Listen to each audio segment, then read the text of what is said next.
Olá, humano! Olá, humana! Seja muito bem-vindo, seja muito bem-vinda para mais um Humanisticamente, para mais um episódio aqui do seu podcast, bem como canal do YouTube, que debate temas de humanística, que traz temas de humanística para a gente estudar, para a gente refletir. Hoje, o nosso episódio vai ser sobre necropolítica, tá? O título dessa obra do Achille Mbembe, que vai ser basicamente o nosso referencial, o referencial que a gente vai trabalhar neste episódio de hoje. Neste episódio eu vou trabalhar brevemente o conceito de necropolítica e apresentar a ideia básica de necropolítica. Para fazer isso, eu selecionei aqui um trecho, né, basicamente o bloco 1 da aula sobre o necropolítico, onde eu analiso o livro de capa a capa, o bloco 1 da aula do nosso curso de Humanística para a DPE de São Paulo, certo? Então eu gravei uma aula completa para a Humanística da DPE de São Paulo, em que eu trabalho tudo dessa obra, todos os pontos do edital da DPE de São Paulo, bem como o livro de capa a capa. E aí, para apresentar esse conceito aqui no nosso canal, seja no YouTube, seja no seu agregador de podcast de preferência, eu separei esse primeiro bloco que vai dar uma compreensão para você que quer conhecer um pouco mais sobre necropolítica. Então, é só você conferir aí depois da nossa vinheta. Para falar de necropolítica para vocês, galera, vamos trabalhar aqui antes a figura do Achille Mbembe, esse belo espécie humana aqui, esse belo espécime de ser humano, que é o Achille Mbembe, que nasceu em 1957, tá?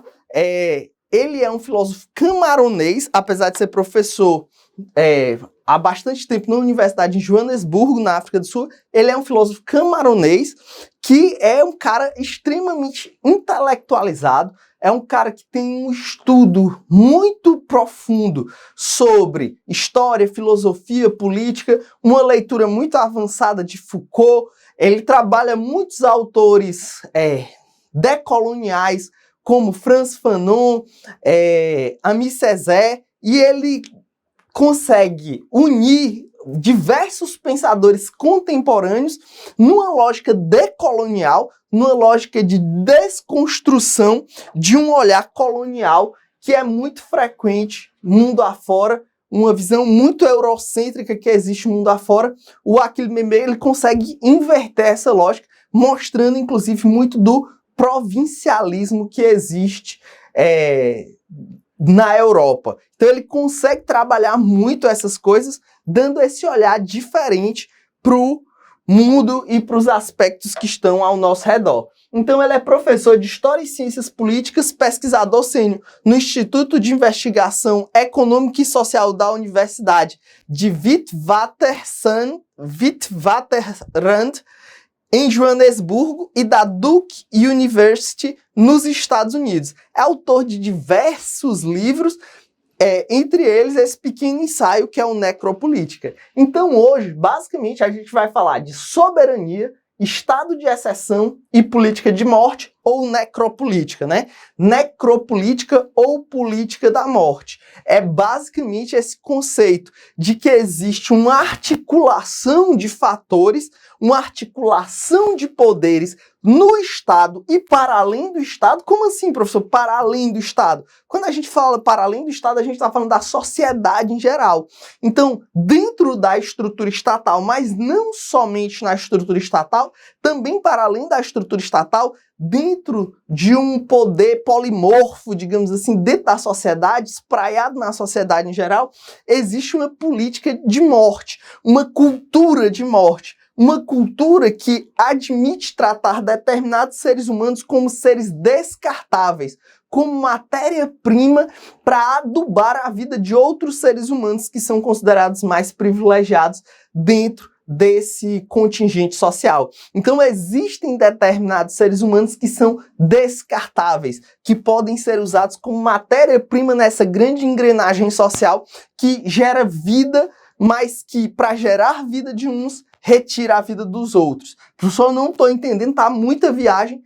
Calma que eu vou te explicar por que esse sistema, por que a sociedade em geral e o próprio Estado usam determinados seres humanos e como eles usam determinados seres humanos para preservar a vida de outros seres humanos mais privilegiados. O que eu devo ressaltar para vocês é que para que a gente possa entender o pensamento do Achille Mbembe, a gente tem que ter a humildade de perceber que nós precisamos trabalhar conceitos, e são conceitos que foram muito estudados e trabalhados durante muitos anos por diversos outros autores, certo? E para a gente entender o pensamento de Mbembe, a gente tem que entender as noções de soberania, biopoder, estado de exceção, entre outros, como o próprio pensamento decolonial. Então, a obra de Mbembe ele vai ter alguns referenciais teóricos muito fortes. Tem alguns nomes da filosofia política contemporânea que são muito presentes, que são o tempo todo citados no livro do Achille Mbembe. Foucault, Carl Schmitt, Frantz Fanon, Agamben, Giorgio Agamben, autor italiano, a Hannah Arendt e o Aimé Césaire. São grandes nomes que estão sempre presentes, que a gente pode sempre ver presentes no pensamento, permeando, transitando, dialogando com o pensamento do Achille Mbembe. Então, Achille Mbembe é um gigante porque subiu no ombro de outros gigantes, né? Ele pega muito dessa cultura de outros autores e ele consegue transitar muito bem entre o pensamento desses diversos autores. Então, a gente vai ter que compreender ao longo dessa aula muitos conceitos que são de Foucault, de Carl Schmitt, de Giorgio Agamben, de Hannah Arendt, de Frantz Fanon, de Aimé Césaire. A gente vai trabalhar diversos conceitos para que finalmente você possa entender o conceito, a categoria filosófica da necropolítica. Então temos que articular esses diversos pensadores para chegar no grande pensador que a gente vai estar trabalhando hoje, que é justamente o Achille Mbembe. E, de cara, eu devo dizer que essas noções de soberania, biopoder, estado de exceção vão vir justamente desses autores aqui citados. Então, para começar a explicar esse conceito aqui de necropolítica, eu vou começar aqui com uma citação do próprio Achille Mbembe, que diz: alguém poderia resumir nos termos acima o que Michel Foucault entende por biopoder. Então perceba que ele já parte do conceito de biopoder. O livro já começa falando de biopoder. Antes de falar do biopoder em si, ele começa, e já eu vou apresentar essa citação novamente, mas ele começa dizendo assim: este ensaio pressupõe que a expressão máxima da soberania resiste em grande medida no poder e na capacidade de ditar o poder de viver e de morrer. O que ele quer dizer? Que soberania é basicamente o poder de decidir quem vive e quem morre. Quando a gente estuda a teoria do Estado, lá no começo do curso de Direito, a gente estuda que soberania é o conceito formal, bonitinho, lá da teoria do Direito, da teoria do Estado. Soberania é a capacidade de impor as normas internas e a capacidade de se impor no cenário internacional como um Estado independente. Quando a gente estuda o conceito de soberania na teoria do Estado, bonitinho é isso. O Achille Mbembe pega esse conceito formal e rasga, joga fora e diz, soberania é basicamente decidir quem vive e quem morre. E isso vem muito por influência de Carl Schmitt. Carl Schmitt, ao estudar a ideia de estado de exceção, de estado de sítio, e de estudar o poder dentro da ordem constitucional, ele diz que basicamente o soberano é aquele que pode decidir quem vive e quem morre no estado de exceção.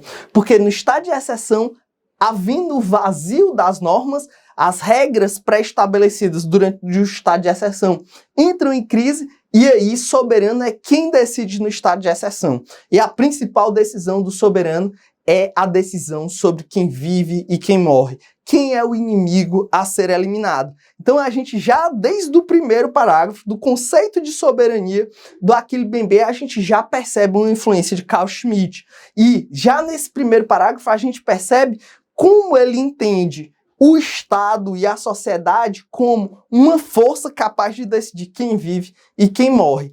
E dessa ideia, ele já puxa a ideia de biopoder do Foucault, dizendo, pode-se resumir nos termos acima o que Michel Foucault entende por biopoder. Aquele domínio da vida, biopoder, o domínio da vida sobre o qual o poder tomou o controle, mas sob quais condições práticas se exerce o direito de matar, deixar viver ou expor à morte. Quem é o sujeito dessa lei? O que a implementação de tal direito nos diz sobre a pessoa que é, portanto, condenada à morte e sobre a relação antagônica que coloca a pessoa contra o seu assassino ou assassina. Essa noção de biopoder é suficiente para contabilizar as formas contemporâneas em que o político, por meio da guerra, da resistência ou da luta contra o terror, faz do assassinato do inimigo seu primeiro e absoluto objetivo. A guerra, afinal, é tanto meio de alcançar a soberania como uma forma de exercer o direito de matar. Se considerarmos a política uma forma de guerra, devemos nos perguntar: que lugar é dado à vida, à morte, ao corpo humano, em especial ao corpo ferido ou morto, como estão inscritos na ordem do poder? Perceba que aqui tem a problematização inicial do livro. Qual é a problematização inicial do livro? Essa soberania que decide quem vive e quem morre é uma manifestação do biopoder nos termos de Foucault. E o que é o biopoder nos termos de Foucault? Foucault, grande pensador do século XX, ele durante muito tempo da sua trajetória acadêmica, ele estudou o que ele chama de sociedade da disciplina, que seria basicamente a sociedade capitalista pós-industrial do século XX. Ele foi um grande autor do século XX, Foucault. Analisou como poucos a realidade do século XX e essa sociedade pós-industrial.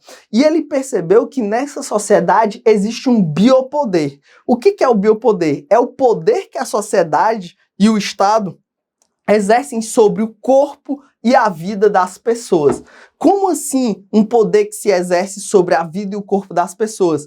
Dentro da sociedade da disciplina, essa sociedade da vigilância constante que nós vivemos, existem várias formas de a sociedade e o Estado controlarem a vida das pessoas. Tanto para incentivar essa vida, por exemplo, a existência de um SUS, né, a existência de um Sistema Único de Saúde, é uma forma do Estado controlar a vida para estimular que a vida exista, para estimular que exista uma preservação da vida, uma continuação da vida, né? Imagine a inexistência do SUS, imagine a inexistência do Estado para bancar o SUS, né? A gente que vem aí do período pós-pandemia, né? Vamos imaginar como seria assim, o SUS. Eu acho que todo mundo imaginou durante a pandemia isso. E a pandemia, ela foi muito... Durante a pandemia, inclusive, se falou muito de necropolítica, justamente porque a pandemia ela foi ambivalente nesse sentido. Tanto nos fez valorizar o SUS, como nós podemos ver como o descaso que houve, a falta de gestão governamental para estimular e para fazer com que o SUS fosse ainda mais eficiente, foi também uma necropolítica. Então tem essa ambivalência, né, no caso da pandemia, que já eu vou voltar a essa questão da ambivalência. Mas o Estado pós-industrial do século XX, ele tem muitas formas de gerir a vida humana.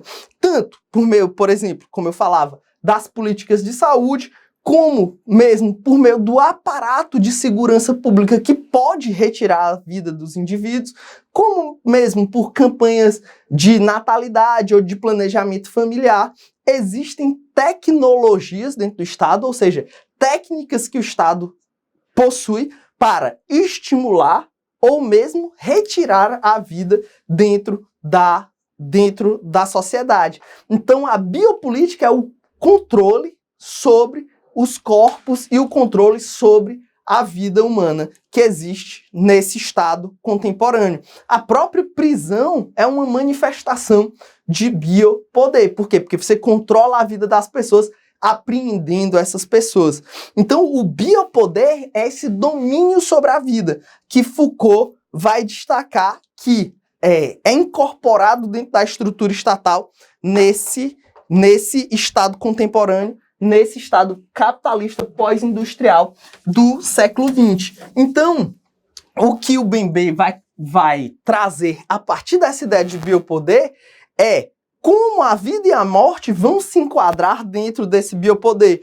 Ele traz, e aqui a gente nota uma influência também do Giorgio Agamben, né, que a ideia, por exemplo, do combate ao terrorismo, né, que é um tema contemporâneo também, que é uma política de extermínio de inimigos, é um exemplo de estado de exceção, que é o próprio Giorgio Agamben que vai trazer já nas primeiras páginas do seu livro Estado de Exceção, que a gente vai já citar também, que é um referencial importante.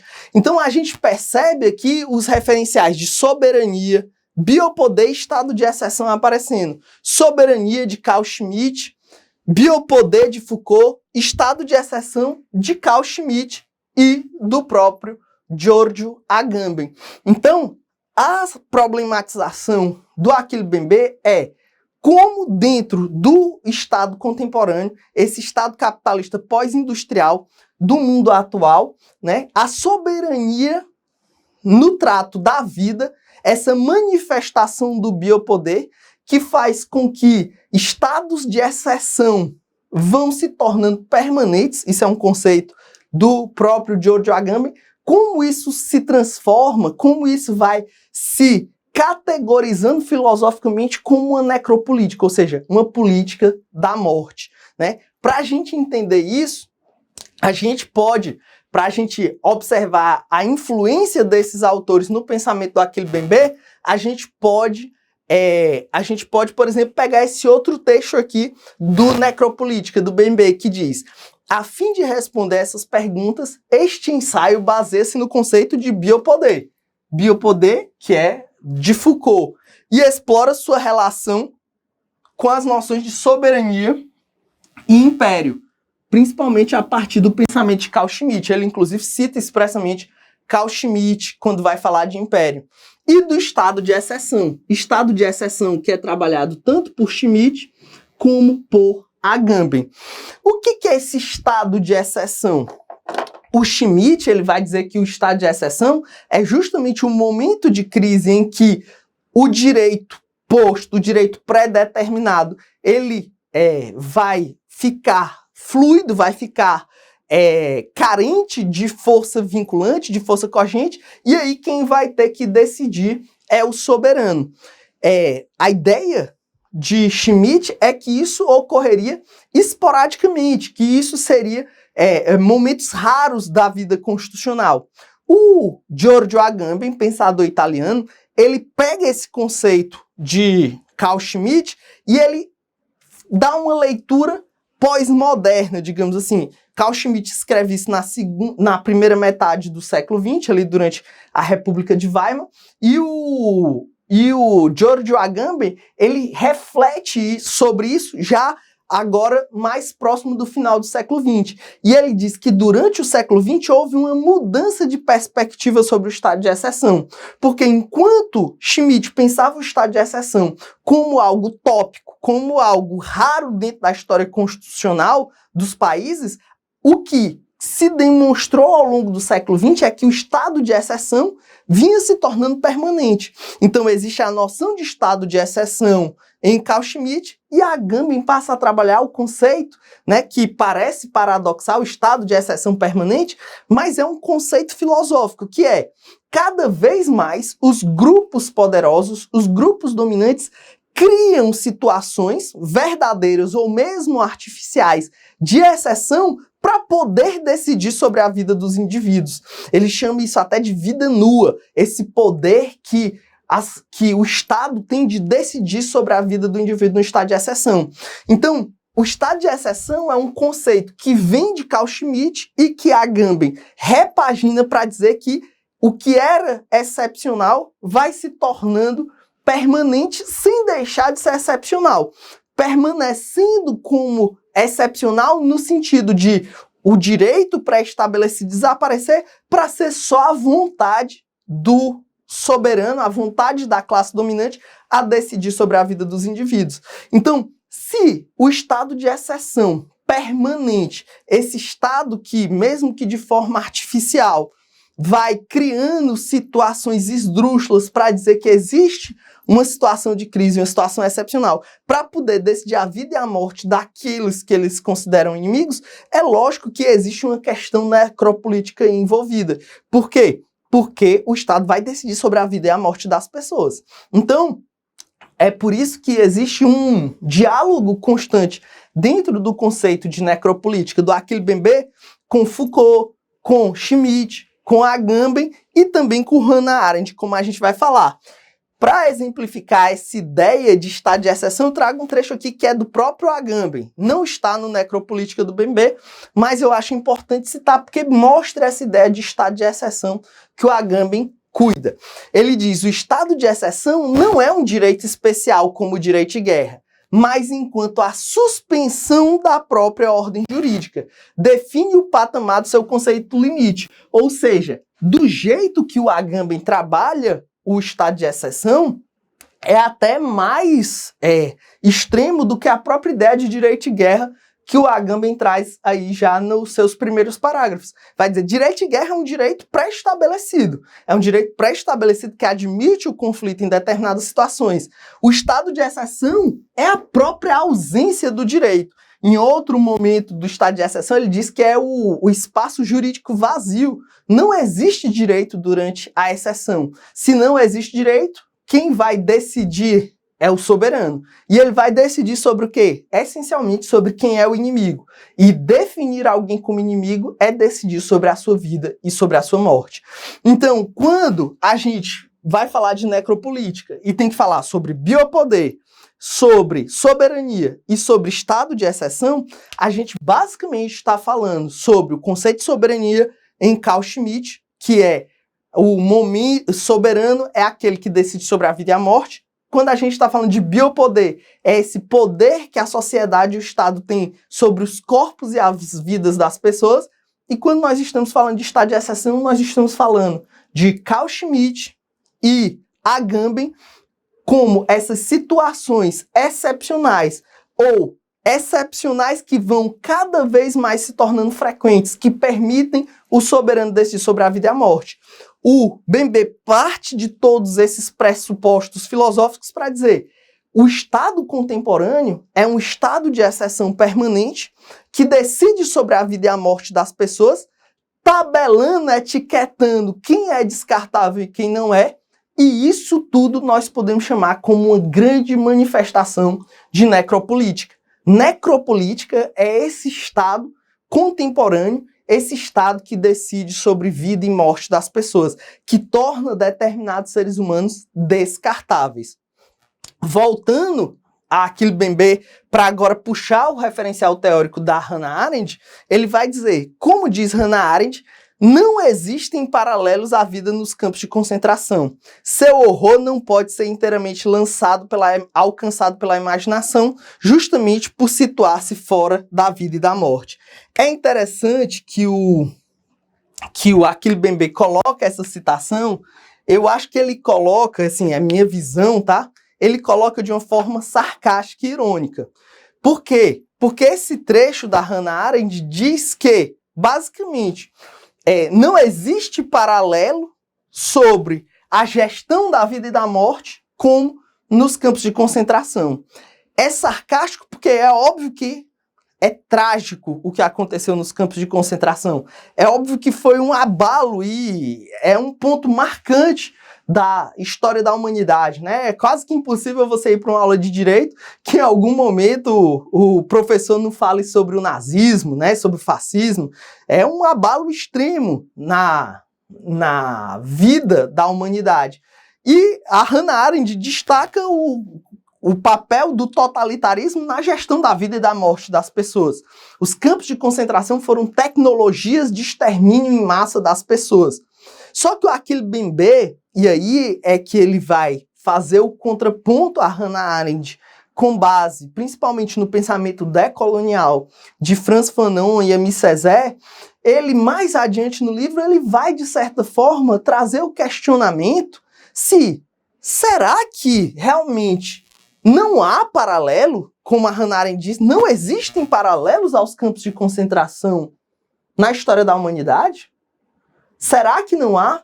E obviamente que isso não é um concurso de desgraças.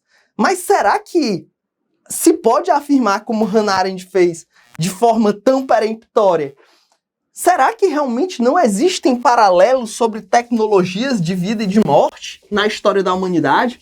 Será que não há outros momentos históricos em que nós podemos ver a disposição sobre a vida e a morte das pessoas tutelada pelo Estado, incentivada pelo Estado, financiada e patrocinada pelo Estado? Será que realmente não há? Principalmente pensando com um olhar decolonial, pensando com um olhar negro sobre isso. Será que não existe? E aí, eventualmente, vocês já podem estar imaginando. É óbvio que o que a humanidade fez com os negros ao longo da história, né? A escravidão, o regime escravista, os navios negreiros, o sistema de plantation nas Américas, a própria colonização da África, o esquartejamento de povos e de territórios dos povos negros na África, a mortandade em massa das pessoas, os genocídios, o genocídio do Congo belga, o genocídio promovido por diversos países europeus ditos civilizados na África. Será que tudo isso não pode ser um paralelo aos campos de concentração? Então, o que o olhar decolonial, sob influência de Frantz Fanon e Aimé Césaire, trazem para Achille Mbembe é a percepção de que a necropolítica existe muito antes dos campos de concentração, com a própria experiência negra em África. Então, isso é o grande ponto de partida do livro. A demonstração de que, na verdade, o horror que o nazismo traz, o horror que o fascismo provocou na Europa, é o horror de os brancos verem outros brancos fazendo isso, que era uma prática que tanto antes tinha sido feito com os negros. Ou seja, o que gera tanto abalo na humanidade é o fato de serem não negros sofrendo aquilo que os negros sempre sofreram. Então, existe aí um soco no estômago da humanidade para nos fazer provocar, não para diminuir a tragédia que foi o Holocausto, a tragédia que foram os movimentos totalitários, o fascismo e o nazismo, não para diminuir a tragédia que tudo isso foi, mas para chamar a atenção que considerar isso o maior abalo e a maior manifestação de necropolítica na história da humanidade é sim uma demonstração de racismo também. Por quê? Porque desconsidera tudo que foi feito com os negros. Então, tem esse soco no estômago muito forte que esse livro traz, que o Necropolítica traz, e isso, assim, me faz ter uma admiração muito grande pelo livro nesse aspecto. E aí, o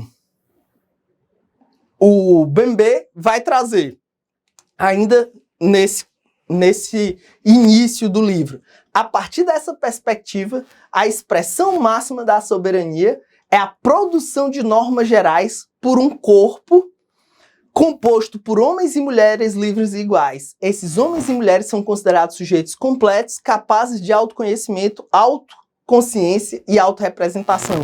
A política, portanto, é definida duplamente: um projeto de autonomia e a realização de acordo em uma coletividade mediante comunicação e reconhecimento. Isso nos é dito, é o que diferencia da guerra. Então, a gente percebe aqui que a soberania, nessa compreensão do Achille Mbembe, essa noção de soberania é a noção de disposição sobre a vida e a morte, né? Uma vida e uma morte que se define como se dá essa vida e como se dá essa morte por meio dessas normas gerais. E aí um ponto que é importante é que ele faz uma conexão que na verdade, parte do pensamento de Foucault. Novamente, ele retorna a Foucault para fazer uma relação de vida e de morte dessa noção de soberania com o racismo. Por quê? Porque a partir do momento que Foucault, com a ideia de biopoder, fala que a sociedade pós-industrial, a sociedade capitalista do século XX, ela vai gerir a vida das pessoas, e que essa gestão da vida das pessoas muitas vezes é inclusive para fomentar a vida, para incentivar a vida, para preservar a vida, por exemplo, os sistemas de saúde, as políticas públicas de saúde, ou seja, normas, a soberania gerindo a vida para estimulá-la. Então, em que momento é que a soberania vai se voltar contra a vida, definindo quem morre, por exemplo? Se a soberania pode estimular a vida, preservar a vida, quando e por quê, principalmente por que essa soberania também vai decidir quem morre? Vai se voltar contra a vida. E aí é o ponto em que o próprio Foucault vai dizer que o que vai definir, o que vai apontar armas em direção a determinados sujeitos, usando-se a soberania não para estimular a vida, mas para determinar a morte, é o racismo, certo? Não foi o Bembe, mas o próprio Foucault que já percebeu que existe necropolítica, ou seja, existe uso da soberania não para estimular a vida, mas para determinar a morte, quando o racismo pauta quem vai morrer. Isso é o que Foucault rotula com o termo aparentemente familiar de racismo. E aí o Bembe vai dizer que a raça ou o racismo tem um lugar proeminente na racionalidade própria do biopoder. Isso é inteiramente justificável. Afinal de contas, mais do que pensamento de classe, a raça foi, sem sombra de dúvidas, o que esteve mais presente na definição política do Ocidente. E aqui ele dá uma espetada, né? Mostra o provincianismo europeu. A história da Europa toda é uma história de genocídio de raças contra raças, né? De povos contra povos. Nesse exato momento que eu estou gravando essas falas aqui, eu estou paralelamente ouvindo, né? Eu venho acompanhando, tem um podcast que eu adoro, que é o GeoPizza, e eu estou ouvindo a história de Vlad o Empalador lá no GeoPizza, né? A história real do Vlad III, que inspirou, né, o famoso Conde Drácula. E mostra uma situação dos Balcãs, né, aquela região dos Balcãs. O Vlad III era um príncipe da Valáquia. Mostra como aqueles povos, baseados na etnia, se matavam o tempo todo, né? O Vlad, só em um dos seus conflitos, matou mais de 23 mil pessoas, empalava mais de 23 mil pessoas, no caso turcas, né? Ele que era valaquiano, né? Empalava pessoas porque eram de uma etnia diferente. A história da Europa, não só do leste europeu, mas do ocidente também, retrata inúmeros massacres, né? O próprio, para quem é mais rígido do que o Império Romano, né? É a definição de todo aquele que não é romano como bárbaro, como uma bela demonstração de que, como toda a história do Ocidente, é uma história racializada, né? De combate, de determinação da morte de quem não era da mesma etnia que a sua, né? Não era considerado povo do seu povo. Então, o Foucault traz de volta, agora não num período moderno, ou não num período mais antigo, como o romano, ou o lá de Vlad, né, que foi no século XV, mas no século XX, Foucault vai resgatar essa ideia de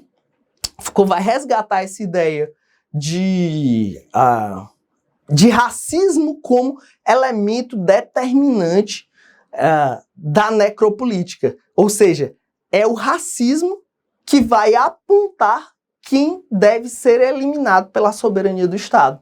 É basicamente o racismo. Então, o biopoder vai ter como vetor de determinação da morte a questão racial, lamentavelmente.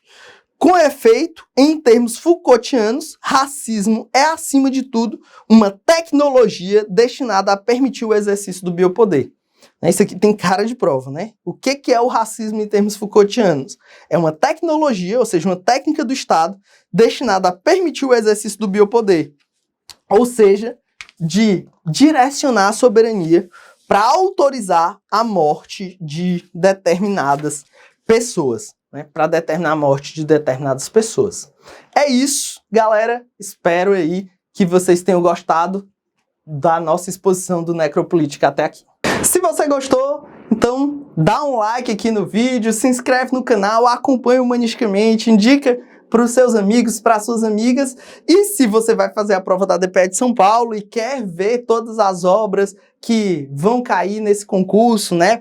O Necropolítica do Achille Mbembe, o Teoria Geral do Direito e do Estado do Hans Kelsen, o Direito de Sociedade do Luhmann, o Teoria Crítica da Raça do Delgado e do Stefanik, e o Verdade e Suas Formas Jurídicas do Foucault. Todas essas obras estão trabalhadas de capa a capa, cuidando de todos os pontos do edital de Humanística no nosso curso específico de Humanística para a DPE de São Paulo, que está disponível no site do OUSE, tá? www.ousesaber.com.br. Eu agradeço a você pela atenção e vamos juntos, sempre conhecendo cada vez mais de Humanística. Abraço e tchau!